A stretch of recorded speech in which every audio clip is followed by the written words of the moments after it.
Hi, everybody. The video that you just watched was called Toca, and it was a short film that was released as a part of a project that was called How to Turn Poison into a Meal. And it was essentially a collection of photographs and garments and short films.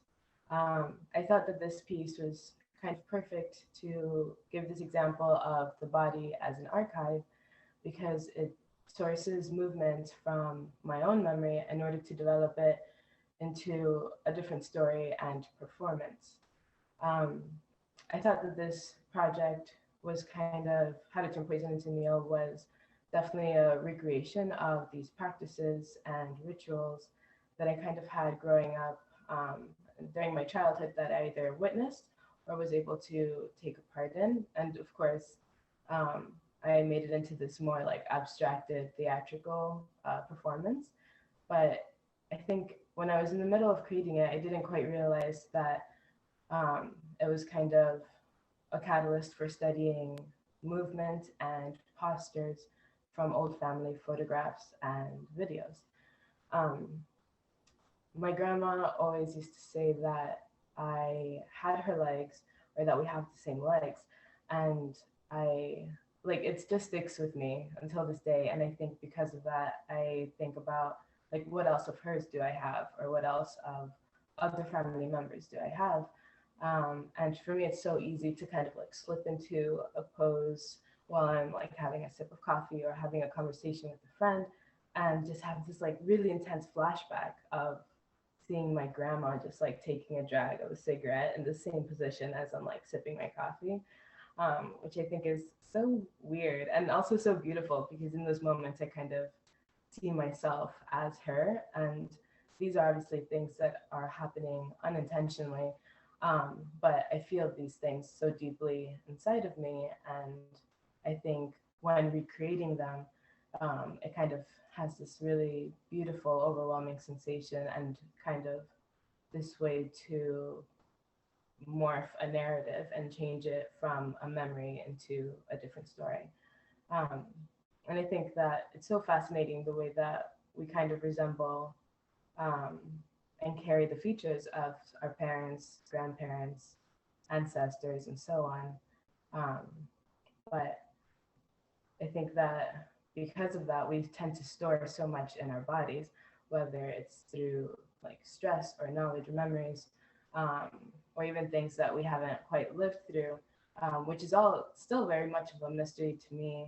But our bodies act like 100% as libraries and museums.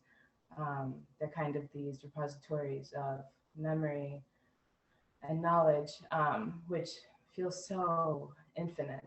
But I think that I have this morning practice of movement, and with that practice, I tend to notice these patterns in the way that I kind of let out these vocalizations or the way that I walk and sit. And I think it's this really lovely way of like releasing information and processing just any experiences, whether they're lived in this reality or maybe even in the dream world.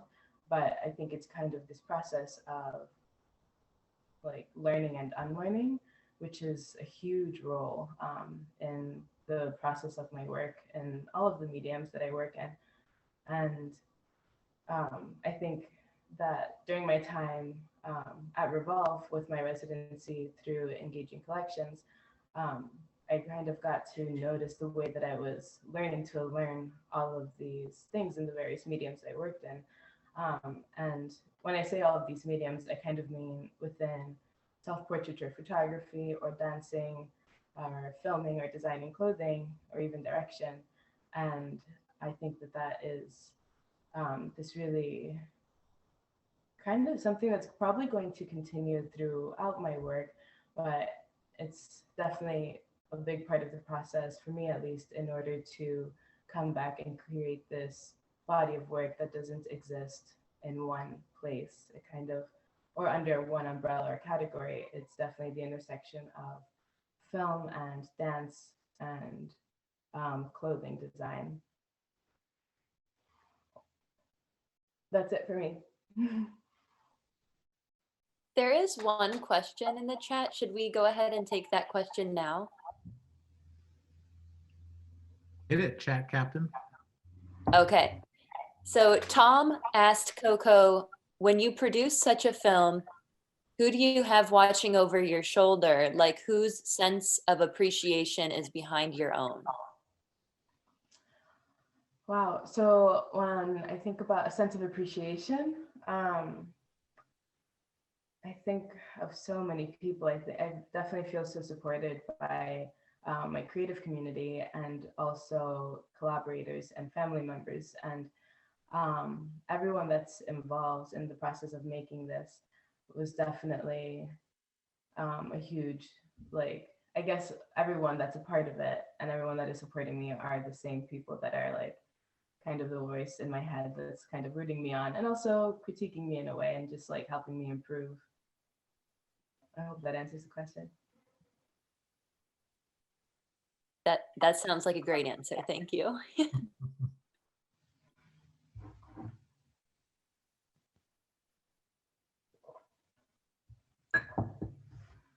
Hi. Lydia C, everyone.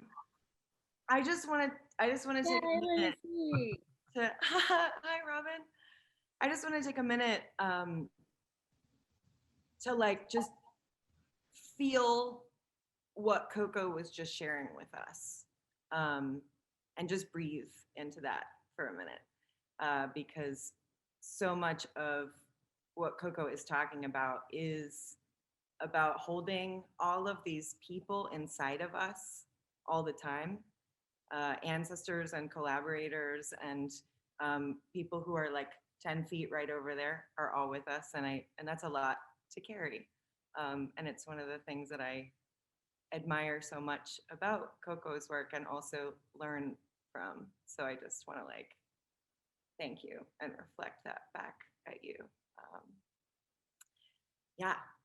Hi, I'm Lydia. I am I'm coming to you from the unceded lands of Cherokee individuals and community, out in Silva, which is an hour west of Asheville. All of us, if we're in Western North Carolina, are on the ancestral lands of the Cherokee people. I am a white, queer, Appalachian by choice, Northern by birth person.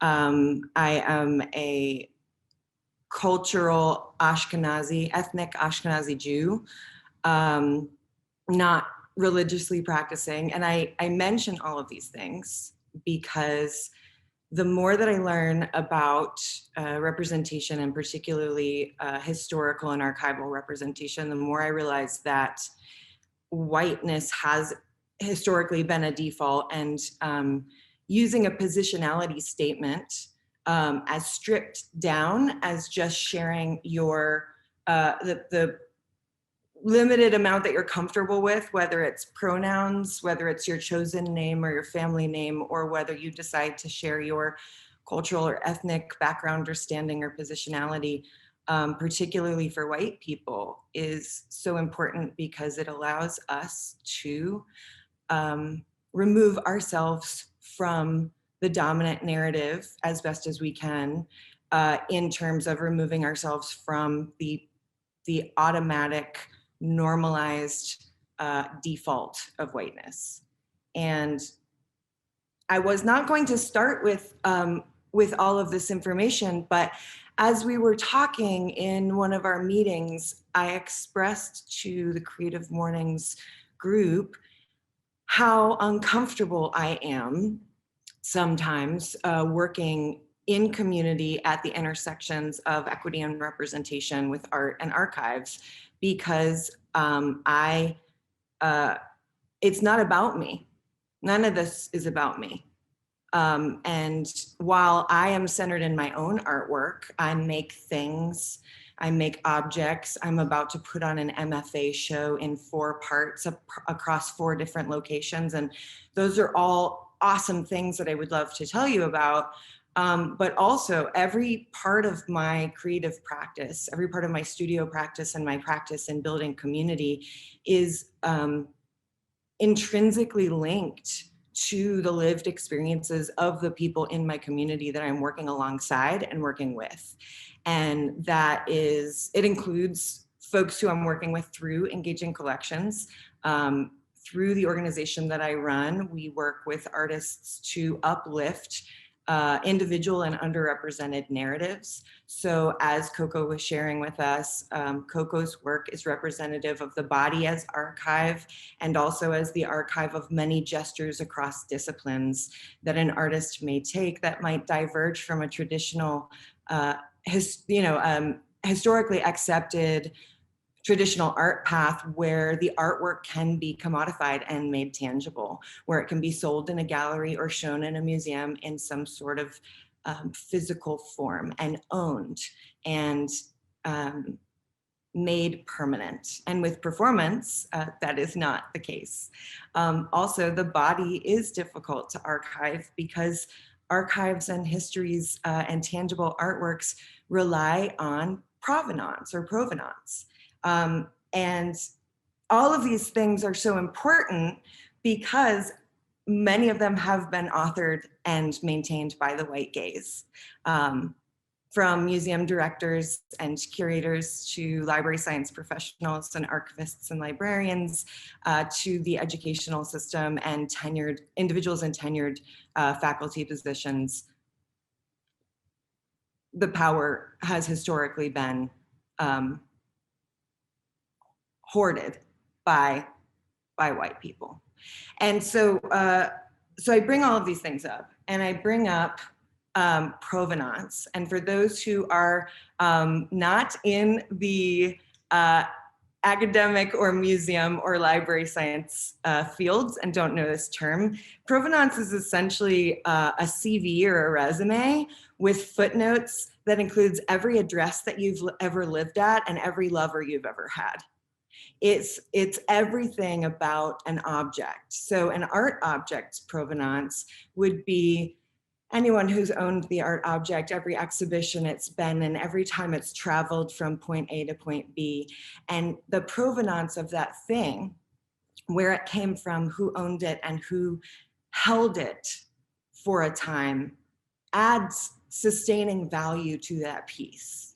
So if something was owned by a Kennedy, it's a different thing than if something was sitting in the house of an unnamed art collector that nobody knows about for many years. And when we look at how artists are collected and commodified and turned into the makers of things that can be sold, we look at the industry and the field as a whole as a place where, artists must produce something tangible in order to be collected and considered to have enduring value in their careers. When artists who work in public space, artists who work in social practice, in body adornments, in food, in art disciplines that are not traditionally collected. And yes, it is possible to collect a performance, and it's absolutely possible to purchase and collect a film. And there are certainly precedents there, but many of the people who are collected for things like large scale installations and performance, Nick Cave sound suits, for instance, things that you don't put on the wall in a two-dimensional space. Most of those things are collected by individuals who have the kind of funding where they can have temperature and humidity control in their homes or a separate storage facility for their collections. Average people who collect art from their immediate community. Average people who collect art usually don't collect things that require its own security system and temperature control. And so what that does is it creates a boundary between collectors and museum field people and the industry as a whole. And a lot of folks will say, you know, the art industry is different from the people who make art. So I mention all of these things, not to hyper criticize the art industrial complex, while I do have lots of things to say about that, but that's another talk entirely. What this is about how opting into creative practice, identifying as someone who makes something, and as Creative Mornings, what do you call it? The motto or the creed, right? The idea that everyone is creative at Creative Mornings. And the notion that everyone is an artist is very much aligned with my philosophy as a practitioner and an educator of art, and also with the philosophy of manifesto, thank you, Brandy, with the philosophy and kind of manifesto of engaging collections, which is that if everyone is creative, and that means, yes, you can call yourself an artist, even if you've never had an art show, even if you don't sell anything, even if you're a bedroom painter, right? Then that also means that everyone is an archivist. If everyone has the creative potential to make something that is an expression of their lived experience, of their body as archive, if they are having a full body experience when looking at family pictures, and that causes them to write a haiku or go out and stand in the yard for 5 minutes and just smell the air. There is creative practice in all of these gestures, and acknowledging that and internalizing it and giving oneself the permission to say, I am a creative, I am an artist. It doesn't matter if anybody ever sees these things. And I am also an archivist because I am responsible for everything that has come before me, around and in and near my body, my immediate community, the ancestors I carry with me, the photos of my grandmother under my bed, the recipe book that has the stained thumbprint from my great grandmother, from where she used to fry things and turn the page. All of these things are creative, and all of these things are archives. And they do not have to exist within an industrial or systematic complex of permissions. They do not have to qualify for a place where someone tells you that that thing is worthy of your attention. And while these spaces are certainly necessary and helpful, while people who mediate archives, library scientists who are highly trained to handle these very fragile materials, curators who spend their lives studying the intricacies of how someone made something, those people are essential to the process, but those people are not the end of the process. The industrial complex of the art system is an organism, and it is always respirating. It is always breathing. It is always changing, like mycelium.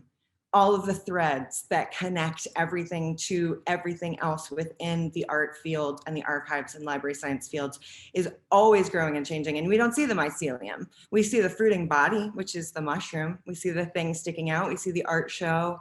We see the exhibition of archival documents. We see the performance in the theater, but we don't see all of the things that were necessary to get there. And so one of the things that deeply connected me to CoCo's practice was the focus on all of the process, all of the gestures, all of the internalized decision-making and unpacking and repacking and understanding that goes into CoCo's work that not a lot of people got to see. And so in the process of the residency at Revolve and also the journal entries that CoCo wrote for the Engaging Collections website, the process of how to turn poison into a meal was presented to people in chapters as it was evolving.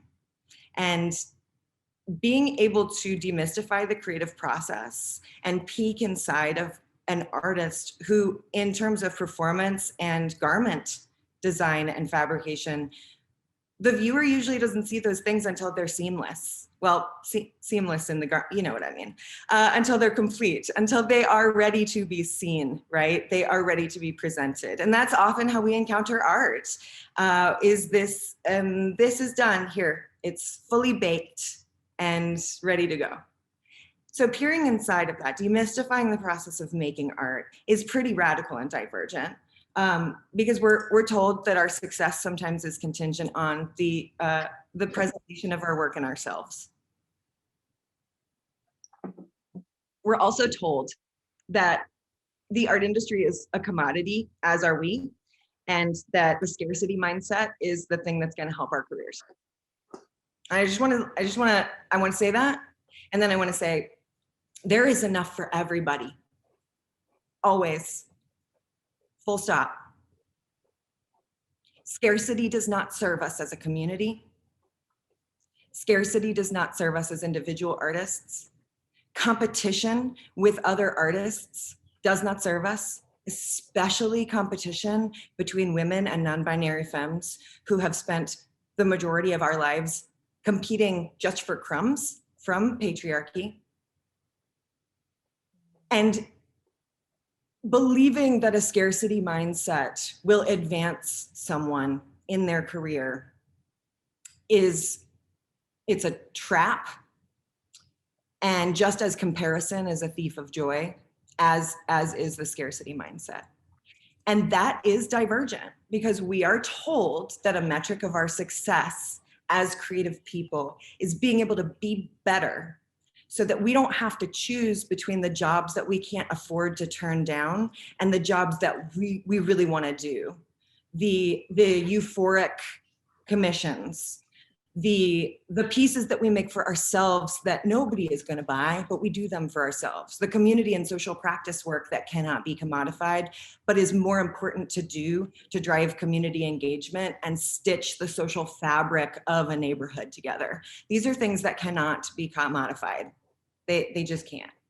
So if we are going to believe that we all have the power to be creative, and if we subscribe to shine theory, which is a term coined by Aminatou Sow and Anne Friedman, who put out a book last year called Big Friendship, and also run a podcast called Call Your Girlfriend, which is essentially, if you don't shine, I don't shine. And if you're shining and I'm standing next to you, watching you do your best, that glow reflects on me. But I don't support you just to get that glow reflected on me. I support you because amplifying your power just makes me stronger by proxy. And so that requires serial collaboration and attribution. It's not that hard to turn around and say, I learned something from somebody and it blew my mind and I can't wait to put that into my practice. I'm going to do something right at the end here that I learned from Liz and Al, and it's a simple computer app. I probably could have Googled it myself, but by golly, I learned it from Liz and Al, and boy, am I grateful. Liz and Al run Southern Equality Studios, and if you don't know about them, they're great. Check them out. Aminatou Sow and Anne Friedman, Shine Theory. Jessica Moss runs a residency in Charlotte that I learned a lot from when I was building engaging collections. Jen DeLos Reyes taught me the term social weaver, which she actually got from David Brooks. There are so many people who contribute to who we are as creatives, and pretending that we work in a vacuum and pretending that we have to compete to get into galleries and museums and shows, pretending that things that are good for us are somehow advancing our careers at the risk of other people being left out. All of those things are impractical and just buying into the status quo, and it's time we move on. So it's time that I move on. So I'm gonna wrap this up. I'm gonna look at, these are not my notes, but this is how my brain works. This is the divergence of a talk where I could have written a script, but instead it's a map because giant Post-its rule. So I wanna mention a few more things. There's a book coming out in about a month called Knowledge Justice, which is the first radical book edited by people of color about representation and identity in archives and library science. There are several, oh, thank you.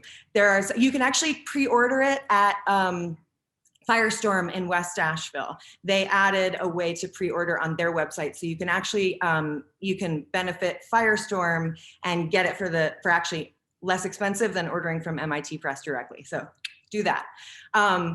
knowledge justice. There's a bunch of programs coming up hosted by an organization called We Here, which is the professional organization for library science professionals of color. They do a lot of amazing work, and they do talk about the intersection of art and archives while they are more library science focused. Authority Collective is an organization for women and non-binary femmes in photography, and they talk a lot about representation in the press and in photography as an agent for problematic history and future change. And I also want to mention and uplift the work that is being done by Honey Simone at Different World and Silver Counselor of Nangs Jr. The location that they are opening up in West Asheville, you might know as a former site of the Mothlight. And Nangs Jr. is going to be our first Filipinx restaurant in the region. And Different World is a creative hub supporting creatives of all different types, the kind of people that you can safely show up and say, I don't know how to do this, and I don't even know how to ask how to do this. How can we build community around it? Honey just also happens to be one of our resident artists and is doing an incredible project at the Buncombe County Special Collections in Pack Memorial Library in downtown Asheville with Catherine Calhoun Cutshaw, who is a phenomenal historian, library scientist, archivist, and has written extensively on the problematic history of tourism in Asheville as well. Recently quoted in an article by Amy Worthen on her blog. All of these people that I am mentioning, you should look them up. And when you see their work, if you don't know it already, you will recognize why it's essential that I hold community with them, because everything that I learn and do and am is a result of these individuals and many more people that I've probably forgotten to mention. But the crux of all of this is artists are cultural translators. We have value in our community, and that supporting each other and uplifting each other's work and narratives is the only way to diverge from the dominant paradigm of the arts industrial complex. Thank you.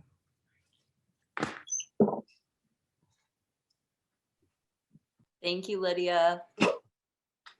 There are 2 questions that came up, and I'm going to ask them now for these people.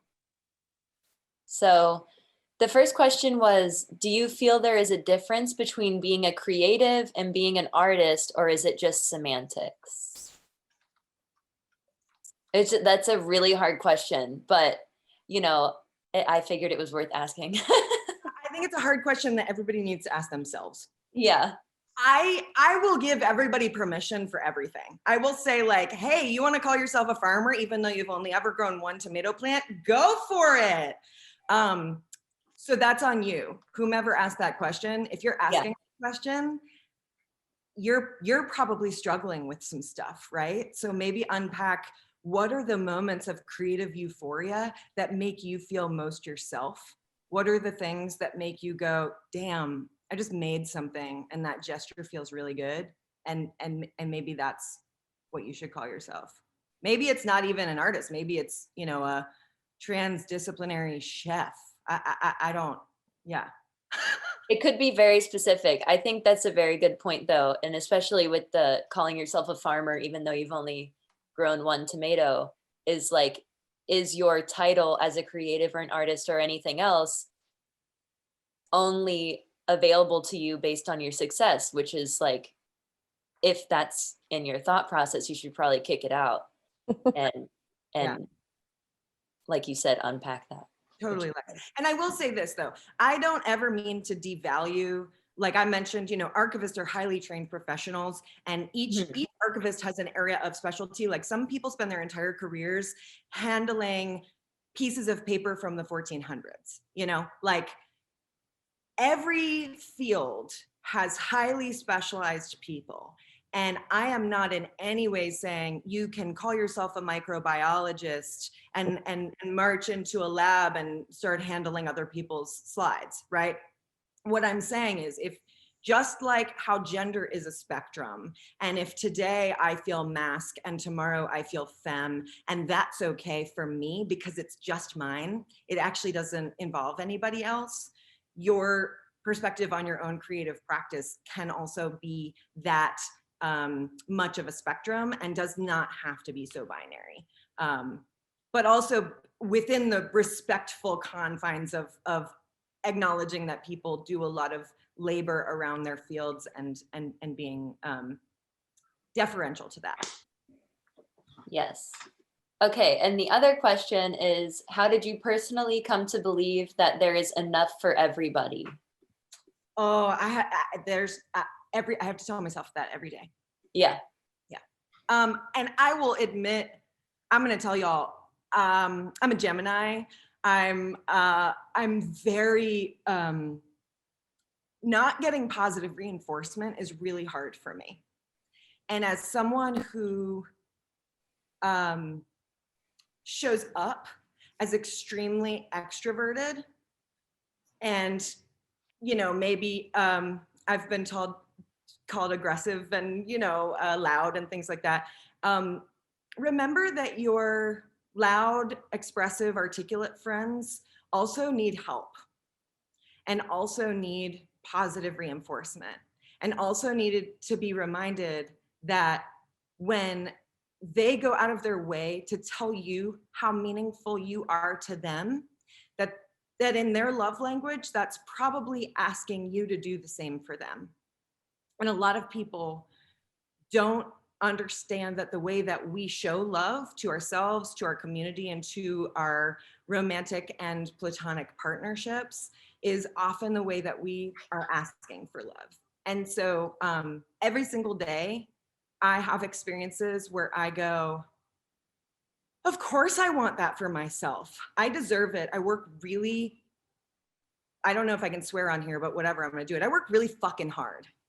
And I work really fucking hard in a vacuum, and a lot of it doesn't get seen by anybody. But it's actually not about me, because if I'm doing my job right and I'm taking care of the people around me, I have to believe that it's gonna come back.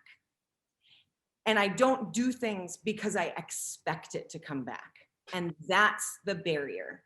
That's the unfucking your mind, where just because you are telling yourself that you cannot subscribe to a scarcity mindset doesn't mean that in the back of your head, you're saying, well, if I put all this energy back out into the world, it better come back to me. And every day it's a reminder, every day it's and also every day it's like, somebody else gets some great opportunity or grant or something else that I really wanted. And I want to be like, I am absolutely 100% jealous, and I'm super bummed out, but also it's really awesome for them. And I need to flip my mind. Yeah. I just remembered something, which is, I forgot to do the word thing. I just put the link in the chat. Great, thank you. Okay. So if there are other questions, obviously you can keep them coming in the chat. But for the moment, our wonderful Dr. Jen is going to. Sorry, Gordo. And what I would love to invite all of you to do is to click on the link that our dear Lex just posted and answer the very simple question with 1 or 2 words. And you can do it as many times as you'd like, but try to keep the responses to 1 or 2 words. What is your archive? What is the thing that is the story that you hold on to from your ancestors? It can be anything. Is it a pair of jeans that have been repaired? Is it a recipe book? Is it your body? Is it your trauma? Is it okay, here we go. Yeah. And while that's popping up, I will say one of the other things that, if I could list like all the things that are essential in my practice, it's serial collaboration and attribution. It's aggressive enthusiasm, obviously, and cheers to our team at the library, Catherine and Honey and Nettie. We are all aggressively enthusiastic, and Catherine is the person who will be in the special collections at the library, where when you walk in, Catherine will say, what do you want to look up? This is so exciting that you're here. How can we help? And that aggressive enthusiasm is not often seen in the library science world or in the museum world, right? You're supposed to be quiet and behave and look at things and keep to yourself. So aggressive enthusiasm, belonging. How does belonging show up in my work? How does belonging show up in the community that you build, in your neighborhood, in your practice? Humility, which is again, like telling ourselves that it's not about us all the time, and simultaneously that it is about us. And then identifying your access needs and the access needs of the people around you. How can you expect people to show up for community engagement or participation if you don't know who they are and where they are? And how do you find people's access needs out if you don't go to them as who they are and as where they are? And particularly with artists working in public practice or anybody in a public facing position in a cultural organization, it is essential that relationships are built rather than transactions. And Amy Worthen has a really fantastic article on her website about the difference between relational and transactional interaction when it comes to racial justice, but that goes for everything as well. I'm sorry? Oh, okay. Whew. Well, this is beautiful. Yeah, so the poll is full. So I just told people to like put their answers in the chat. Oh, I'm sorry. I didn't realize it would. I know. Yeah, okay. I didn't think that was possible, but that was really fast. So yeah, you can still, you'll be able to see the chat though after the fact and see all these great answers. So cool. And I'll make a couple of these and I'm going to make screenshots of them and I'll put them somewhere on my website. And I'll also do my best to make a resource list of all the things that I mentioned. So folks can come and get links to pre-order books and support other artists in the region and show up for each other and be aggressively enthusiastic. This is lovely. Spoken recipes, yes, Lori, oral history, absolutely. Storytelling, things that are not written down, totally are spaces that are archival silences, are things that are from oral history, absolutely. Cool. Lydia, thank you so much. That was amazing. I'm surprised you didn't run out of water. I didn't have time to drink, I was talking too much. Oh, wow, what a show. So thank you everyone for attending today. Thank you to our speakers, CoCo Villa, amazing video, amazing work. If you check out our website, it's in the chat. Thank you to Lydia C for an incredible presentation. She works really fucking hard.